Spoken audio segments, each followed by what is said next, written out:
Happy ka girl kay nakagawas na pod ka.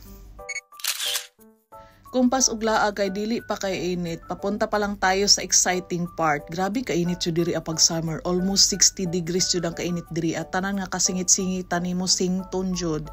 Dili ka ganahan mo lakaw kay init kaayo, singot diri singot didto. Kung init sa Pilipinas times 2 ang kainit diri Nagsabay na pud og DF ang mga labor. So lahi-lahi mi na branch pero isa ra mi og kumpanya. Ang kaning lugar diri ay isa sa mga laaganan jud. Tanan nga imong gusto paliton kauno na diri ang area. Ug namili na akong mga kauban diri. Pagbasa nako sa menu nabasa jud nako ni tanan. Baratuha ra jud ay no.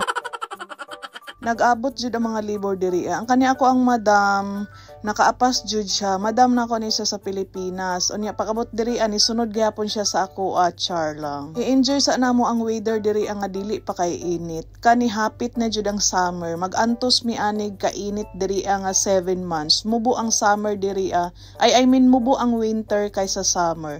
Ang summer diri is 7 months. Antuso namo ning imperno na lugar. Mo niya mong gi-order shawarma crepe, chicken og beef ang flavor. So naisa nga chicken dira.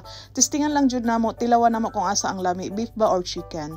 Bago mo kaon, bago magampo, mao jud ni ang ginabuhat nato no, picture, video, upload pa usahay, di sir kaonon, bisag gutom na kaayo. Nangurog na ang tinain nako diri kay gutom na kaayo nga nilakaw ko sa balay nga walay kaon kay lagi mo gawas, sa gawas na lang mo kaon. Unya kani akong kauban kay magbumirang sa lagi mi. Kami na jud kay hamal diri pero wala pa jud gyapon mi natapos. So tan-awa ra gud na ninyo individual na pud ni siya nga picture taking diri, photo shoot, mga video. Mo day ni ana tong waiter ganina nga i-chop daw pero ni ana mi nga dili lang kay picture is life baya tamas nindot man tong makita nato na buod jud siya na pagka shawarma.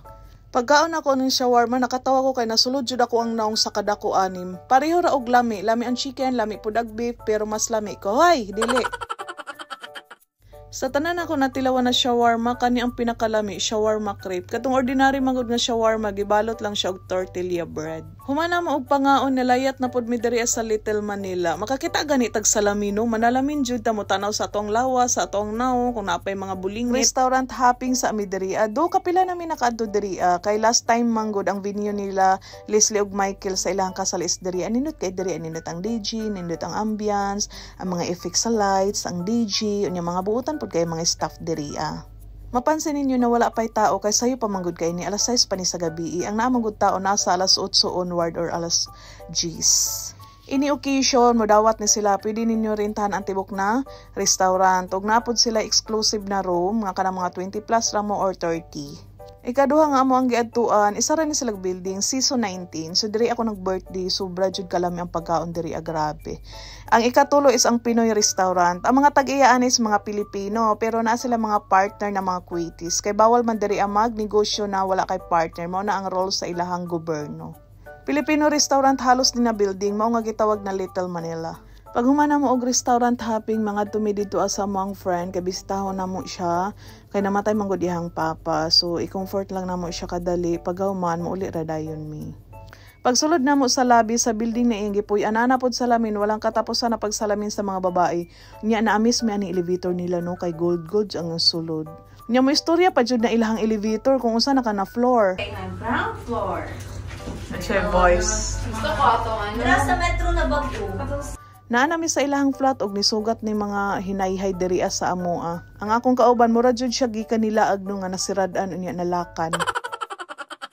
Wa namin nagdugay dito kay naapa mi paliton sa groceryhan. Ganahan mi maggrocery diri sa kabayan nga groceryhan kay Filipino product jud sila. Ang ako ang ginapalit jud is Bonox. Natingala ko ang background ani nganong lipstick, lips sa babae. Muna kong ginagamit na powder Bonox. Aside sa bula siya barato pod, 5 kilos na siya. Nakakita po kaning tumbler na murag rainbow ang mga color unya. Magsige na lang og tumbler ani daghan na kag tumbler sa balay. Gusto na ko mopalit aning kaldero kay naka-sale na siya. Ang set niya is 1,800 lang or ipadala sa Pilipinas pero mahadlok pud kay basin mabuak sa cargo ba bisan i-bubble wrap nimo. Ang kani diri ang naka-display is mga sale ni siya. So ako mga gamit, mga lotion, mga toothpaste, mga shampoo nagadepende na siya kung sale. Kung asa ang sale mao to akong gamiton kay sayang man puno palit ka atong wala naka-sale di ba nga daghan og mga barato ko diri. Dili mo makapalit diri og baysa shiing ani siya, bulky imuhang paliton. Pero grabe pud makasil ang mga groceryhan diri, promise. Pag adto na ko diri sa Chiller Food, nakakita ko aning dabong fresh from Philippines, way pagduha-duha nagpalit dayon ko kay lami ba ni siya adobohon. Isa ingon nga dagang kwartang OFW. 100 bills.